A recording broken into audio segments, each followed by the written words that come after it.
और ब्रेक के बाद एक बार फिर से स्वागत है आप सभी का। अब रुक करेंगे हमारी तीसरी महत्वपूर्ण खबर का, जहां गजा में इजराइल लगातार नरसंहार कर रहा है। नेतन्याहू के आदेश पर आईडीएफ मासूम फिलिस्तीनियों पर लगातार भीषण बमबारी कर रही है, जिससे रोजाना सैकड़ों की संख्या में लोगों की जान जा रही है। और हाल ही में अमेरिका द्वारा पेश किए गए एक प्रस्ताव को हमास ने स्वीकार भी कर लिया है, जिसमें गजा में 70 दिन का संघर्ष विराम और 10 बंधकों की रिहाई इसमें शामिल है। लेकिन इजराइल ने इस सीजफायर समझौते को मानने से साफ तौर पर इनकार कर दिया है और हमास को पूरी तरह से खत्म करने और साथ ही युद्ध करने की बात उनकी तरफ से कही गई है।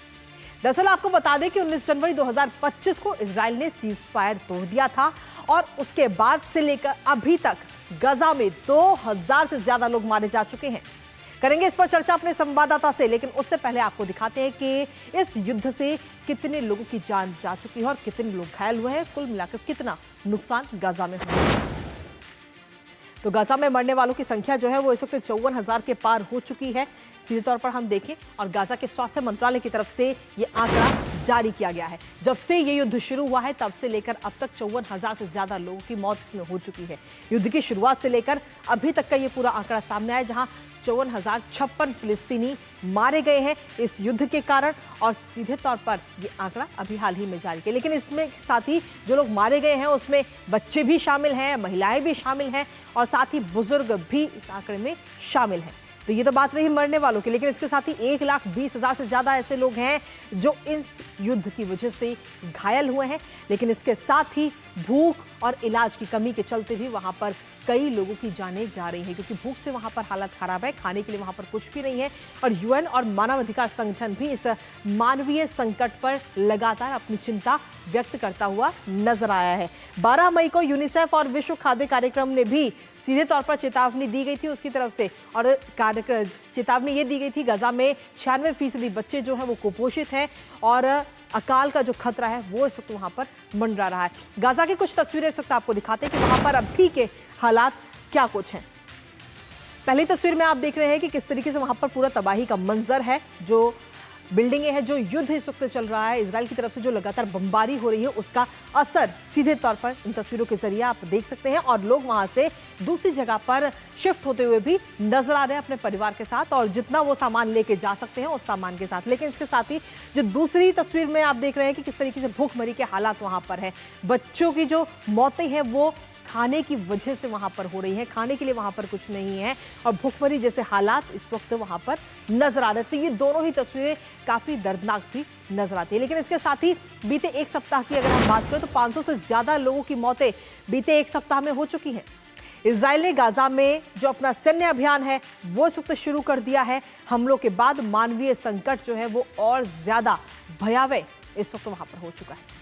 बीती 24 और 25 मई को हमलों में 182 फिलिस्तीनी मारे गए हैं और इन मरने वालों में बच्चे और महिलाएं भी शामिल हैं। तो इजराइल है जो कि रुकने का नाम नहीं ले रहा है, क्योंकि समझौते की बात कही गई है यूएस की तरफ से, उस समझौते को लेकर हमास तो एग्री है, लेकिन इजराइल ने साफ तौर पर मना कर दिया और इजराइल की तरफ से कहा गया कि हम सीधा हमास का खात्मा ही करेंगे। लेकिन इसके साथ ही गाजा में 70% इमारतें जो हैं वो भी तबाह हो चुकी हैं इस युद्ध की वजह से जो हमले हो रहे हैं। फिलिस्तीनी आबादी खाली करने की कोशिश में इस वक्त इजराइल लगातार बना हुआ है कि वहां पर जो लोग हैं वो जल्द से जल्द पूरे गाजा को खाली कर दें। बमबारी और साथ ही मदद रोककर गाजा को तबाह इस वक्त किया जा रहा है लगातार, कि किसी भी तरीके से गाजा में जो लोग हैं वो इधर से उधर शिफ्ट हो जाए, पूरा गाजा खाली हो जाए, ये कोशिश इजराइल की तरफ से है। गाजा को 70% से ज्यादा नागरिक बुनियादी ढांचा इस वक्त नष्ट हो चुका है पूरी तरह से। और साथ ही आपको बता दें कि 19 लाख लोग यानी कि 85% आबादी जो है वो अपने घरों से बेघर इस वक्त हो चुकी है लगातार सीधे तौर पर। और गाजा के मीडिया कार्यालय का भी इजराइल पर भी ये आरोप है। इजराइल ने तमाम आरोपों को खारिज कर दिया है और कार्रवाइयों को हमास के खिलाफ टारगेट ऑपरेशन इस वक्त इजराइल की तरफ से बताया गया और कहा कि जानबूझकर नागरिक इलाकों में ठिकाने हमास बनाता है। हमास के खत्म होने तक ये हमले जो है वो जारी रहेंगे। और इजराइल ने एक बार फिर से ये साफ कर दिया कि सिर्फ हमास को खत्म करने के लिए ये हमले हमारे जारी रहेंगे। इजरायली प्रधानमंत्री नेतन्याहू ने इसकी घोषणा की थी और अपनी इस घोषणा के दौरान उन्होंने कहा था कि हमास के खात्मे तक ये सैन्य अभियान जारी रहेगा।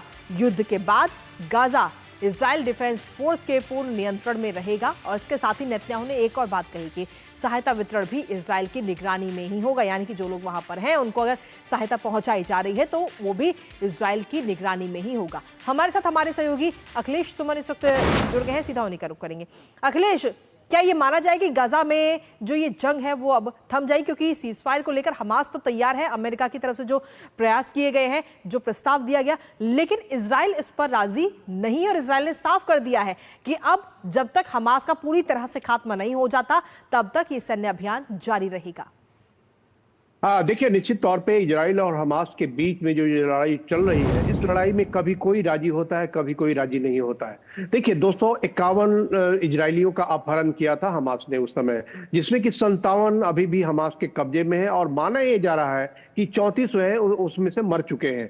अब ये विटकॉफ का एक प्रस्ताव आया, विटकॉफ के प्रस्ताव पे इजराइल और हमास ने बात की। बहुत पहले इस पे सहमति बन जानी चाहिए थी, क्योंकि ये डोनाल्ड ट्रंप की तरफ से ये प्रस्ताव आया था, लेकिन इस प्रस्ताव को उस समय हमास ने नहीं माना और इजराइल को इस बीच में मौका मिला है कि इजराइल जो है हमास के खिलाफ जो जितनी कार्रवाई तेज कर सकता है, हमास के खिलाफ कार्रवाई तेज कर रहा है। देखिए, ये जो पूरा मामला है अभी इजराइल और हमास के बीच में, इजराइल की पूरी रणनीति है कि हमास को इस बार पूरी तरह से नष्ट कर दिया जाए। मतलब हमास के हाथ में गजा की सत्ता वापस लौट के नहीं आए। जो अभी तक स्थिति ये थी कि जो वेस्ट बैंक है, वो वेस्ट बैंक जो है पैलेस्टीनियन अथॉरिटी के हाथ में था और गजा की जो सत्ता है वो हमास के हाथ में थी। कई सालों से चुनाव नहीं हो पाए हैं, लेकिन निश्चित तौर पे गजा में हमास ही बैठी हुई थी। अब ये स्थिति है कि अब हमास को इजराइल नहीं चाहता है, जबकि इजराइल के एक समय हमास से अच्छे संबंध हो गए थे, क्योंकि वो रमल्ला को थोड़ा अलग थलग करना चाह रहे थे। तो एक ऐसी क्लिष्ट राजनीति में फंस गया गजा, और ऐसे गजा के लोग फंस गए